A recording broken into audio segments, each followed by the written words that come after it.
ये भूदान जमीन के वितरण से संबंधित दो मामले का मैं उल्लेख करना चाहूँगा। एक मामला, दोनों मामला गया जिले का है। एक गया शहर के पास का है, बोध गया जहाँ है उससे थोड़ी दूर पर है, और एक गया जिले में ही बाराचट्टी प्रखंड है। वहाँ एक जंगली इलाका है, काफ़ी इंटीरियर है, झारखंड के बॉर्डर का वो स्थान है, वहाँ का है।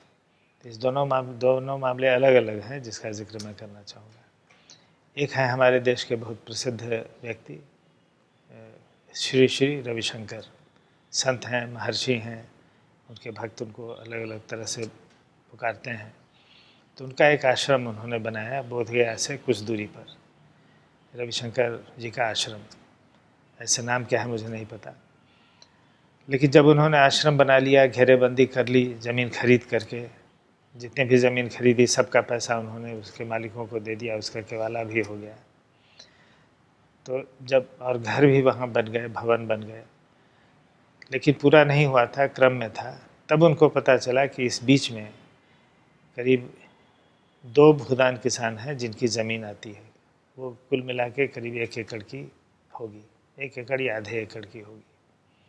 तो आधा एकड़ ज़मीन भूदान की है, ये उनको पता चला। और पता चला कि कानूनन भूदान की ज़मीन भूदान की ही रहेगी, भूमिहीन की ही रहेगी। तो वो आप ऐसे अगर उस आपने गलतफहमी से ख़रीद लिया या किसी ने आपको बेच दिया, आपने ख़रीद लिया, तो ये गैर कानूनी है।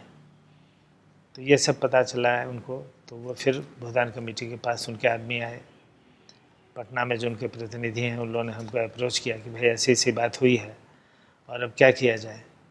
तो हमने कहा कि किसी ने आपको उस बनाने के क्रम में तो 2-3 साल 4 साल लगे हैं आपको, उस क्रम में किसी ने नहीं कहा कि ये ज़मीन भूदान की है। तो नहीं, वहाँ तो हमारे स्थानीय लोग भी हैं जो हमारे लिए काम करते रहे, कभी नहीं कहा। और जब ये बन गया तब वो बता रहे हैं। आपके जिला मंत्री भी आए हमको बताने। हमने कहा कि आप अब तक बताए होते तो हम उस ज़मीन को नहीं लिए होते, लेकिन हमको तो बताया गया कि जिसने कहा कि ये ज़मीन मेरी है उसको हमने पैसा भी दे दिया अच्छा खासा। तो अब क्या उपाय किया जाए? ये तो है भूदान की और हम लोग नहीं चाहते हैं कि अगर गैर कानूनी है तो इसको हम रखें, कोई उपाय हो तो निकालिए। तो एक उपाय भूदान कमेटी ने इसका निकाला था कि अगर ऐसे कोई ज़मीन कोई बड़ा किसान या छोटा किसान भी उस गलतफहमी में ज़मीन को हथिया लेता है या जानबूझ करके भी हथिया लेता है और उस पर अपना कारोबार खड़ा कर लेता है, तो एक उपाय है कि केस कोर्ट में जाने से अलग कि उसके बदले अगर उसी कीमत की ज़मीन वो दूसरी जगह दे दे तो भूदान कमेटी उसको एक्सेप्ट कर लेगी और उसको भूमिहीनों में बांट देगी। लेकिन उस ज़मीन की कीमत उतनी ही होनी चाहिए जो इसने कब्जा किया है। तो अगर सड़क के किनारे की ज़मीन कब्जा करके दुकान बना ली आप, तो उसकी कीमत अच्छी खासी होगी और उस अच्छी खासी कीमत की ज़मीन आप दूसरी जगह खरीद के दें तो एरिया के बराबर नहीं बल्कि कीमत के बराबर की ज़मीन आपको देनी है। वही बात हमने रविशंकर जी के जो प्रतिनिधि आए उनको बताया कि अगर आप ऐसा करते हैं तो हम लोग वो बदलेन का प्रोसेस कर लेंगे, यानी ज़मीन की अदला बदली कर ली जाएगी। तो वो तुरंत तैयार हो गए। फिर उन्होंने कहीं और ज़मीन खरीदी, उतने कीमत की ज़मीन लगा के, जितनी कीमत की ज़मीन भूदान कमेटी ने बताई होगी या रेवेन्यू डिपार्टमेंट ने बताई होगी, उतने कीमत की ज़मीन उन्होंने दूसरी जगह खरीदी। और फिर वो प्रस्ताव दिया कि भाई ये ज़मीन हमने खरीदी है, ये हम भूदान को देते हैं और वो हमको दे दिया जाए। तो ख़रीदारी करने तक सब लोग चुप रहे। जब खरीद ली उन्होंने और हमारे पास प्रस्ताव आया, तब भूदान कार्यालय ने बताया कि यह ज़मीन तो भूदान की है। माने वो ज़मीन जिन्होंने जो खरीदी वो भी भूदान की ही खरीद ली और उसके एवज़ में भी उन्होंने किसी को पैसा दे करके रजिस्ट्री कराई। तो रजिस्ट्री भी इनवैलिड हो गई, उनका पैसा भी गया। तो यहाँ भी पैसा गया, वहाँ भी पैसा गया। और फिर हमने कहा कि भाई भूदान की ज़मीन की अदला बदली भूदान की ज़मीन से कैसे हो सकती है? अब आप ठगे गए, ये बात सही है, हमारी सहानुभूति आपके साथ है, लेकिन हम इसको एक्सेप्ट नहीं कर सकते हैं क्योंकि ये कागज़ में ये भूदान की ज़मीन है। तो फिर हमने कहा कि पहले जहाँ आप खरीदेंगे आगे, वहाँ पहले ही भूदान कमेटी से आप सर्टिफाई करा लीजिए कि ये ज़मीन भूदान की नहीं है, तब आप सुरक्षित रहेंगे, नहीं तो फिर ऐसा ही हो सकता है। तो उसके बाद उन्होंने कहीं और ज़मीन खरीदी। फिर वो हमारे सामने प्रस्ताव रखा तो चूँकि वो भूदान की नहीं थी, पहले से ही जिला कार्यालय ने लिख के दे दिया था, तो इस बार बात साफ थी, तो हमने वो बदलेन का आदेश दिया कि इनकी अदल बदल कर ली जाए और उस ज़मीन को भूमिहीनों के बीच बांट दिया जाए। उसी बीच में मेरा कार्यकाल समाप्त हो गया।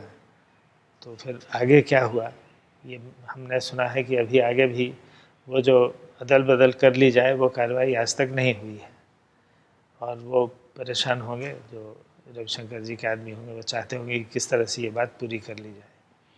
हम समझते हैं कि अभी तो हमारे हटने के बाद रेवेन्यू बोर्ड, यानी सरकार का ही एक अंग है, रेवेन्यू बोर्ड भूदान का काम देख रही है, तो इसका कोई रास्ता निकालेगी। तो एक ये इंस्टेंस है। दूसरा जो 12 चट्टी का हमने कहा, वो एक अलग तरह का है। वो बिल्कुल जंगली इलाके, जंगल यानी बड़े बड़े पेड़ नहीं, लेकिन छोटे छोटे झाड़ से भरी हुई वो ज़मीन।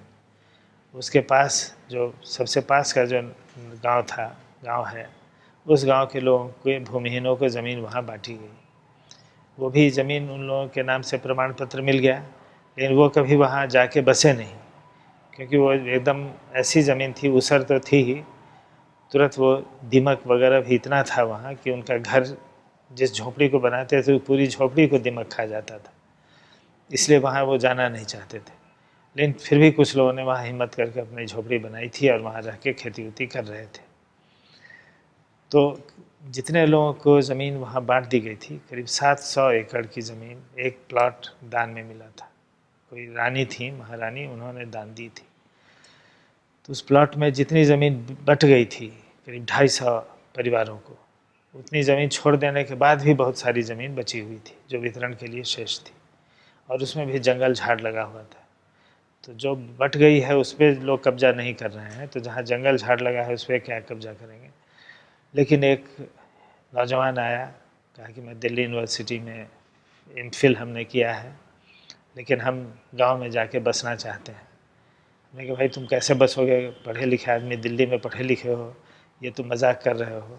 तो तुमने अपनी पत्नी से पूछा है? तो उसने अपनी पत्नी को तुरंत अंदर बुलाया।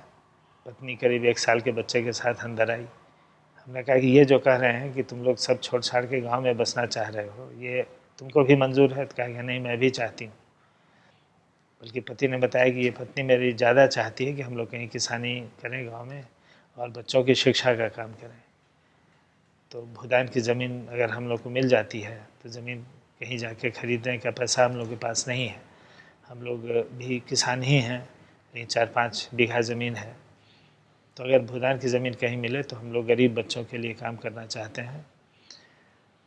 तो अनिल नाम था उसका। तो उसको हमने कहा कि देखो ऐसा इलाका है जिसमें दिमक ही दिमक है, जंगल ही जंगल है, और लेकिन अगर यहाँ जाके तुम मेहनत कर सकते हो तो हम तुमको दे सकते हैं। करीब 1 साल तक हमने उस व्यक्ति को जज किया, इसमें हिम्मत है या नहीं, कर सकता है या नहीं। तो लगा कि नहीं, ये काफ़ी धुनी आदमी है और हिम्मती भी है।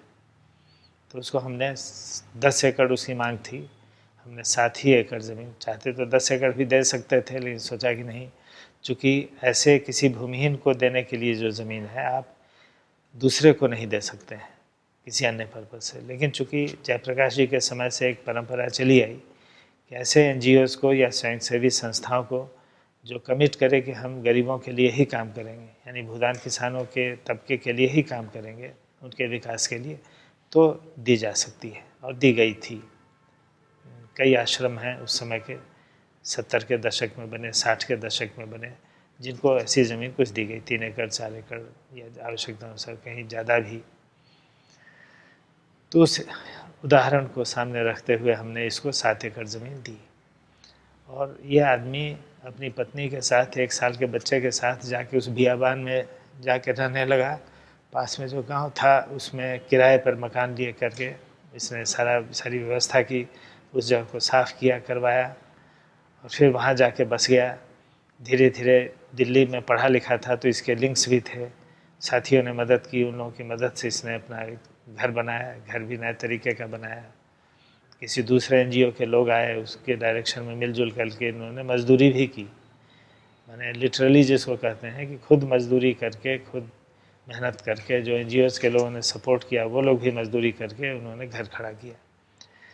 तो मैं मानता हूँ कि बहुत एक सार्थक वो हमने उसको प्रमाण पत्र दिया है। और वो आज भी करीब 30-40 बच्चों को उसी गांव के जो माझी जाति के बच्चे हैं, काफ़ी अच्छा शिक्षण का काम वहाँ चल रहा है, जो केवल स्कूली शिक्षण नहीं है बल्कि व्यावहारिक शिक्षण जिसको कहते हैं, जो नई तालीम की कल्पना है गांधी जी की थी, उस आधार पर उसको बढ़ा रहे हैं।